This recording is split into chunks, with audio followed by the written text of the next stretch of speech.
13 বছরের শিশু মোহাম্মদ কাউসার বাবার কথা জিজ্ঞেস করতেই চোখ ছলছল করে ওঠে। চোখের কোটরে ছলছল করে ওঠা জল বাঁধ ভাঙা নদীর মতো গড়িয়ে পড়ে চিবুক বেয়ে। কাউসার তার মতো আরো অনেক এতিম অসহায় শিশুর মতো থাকে কারওয়ান বাজারের আম্বরশা মাদ্রাসায়।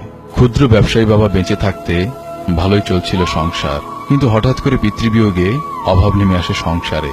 একাকী মা সংসার চালাতে না পেরে ভর্তি করে দিয়ে যায় এই মাদ্রাসায়। তারপর থেকে এই মাদ্রাসাতেই তার থাকা খাওয়া, আর চোখে স্বপ্ন বড় আলেম হওয়া। শেষ করার পর কিতাবখানা যাব। তার মতো আরো অনেক এতিম শিশু বেড়ে উঠছে এই মাদ্রাসা এতিমখানায়, যাদের চোখে রয়েছে আকাশ জোড়া স্বপ্ন। আমি এখানে 2 বছর ধরে আসছি, পাঁচশো পড়ি হেফজখানা যাব। ভবিষ্যতে বড় হাফেজ হবো। আব্বু নেই, আম্মু আছে, দেশে থাকে। এখানে আমি টাকা পয়সা ছাড়া ফ্রি পড়ি, পোশাক আশাক হুজুররাই দেয়।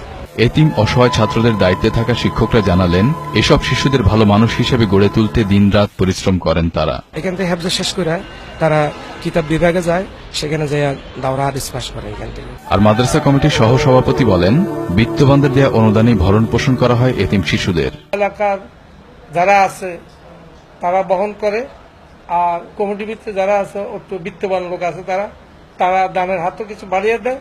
শত অভাব অভিযোগ অনুযোগের মধ্যে বেড়ে উঠছে এতিম অসহায় শিশুরা। তবে যৎসমান ইফতার হলেও কষ্ট নেই তাদের। সব দুঃখ কষ্ট ভুলে সবাই মিলে একসাথে ইফতার করার মধ্যে দিয়ে আনন্দ ভাগ করে নেয় তারা। মফিউর রহমান, 21 টেলিভিশন, ঢাকা।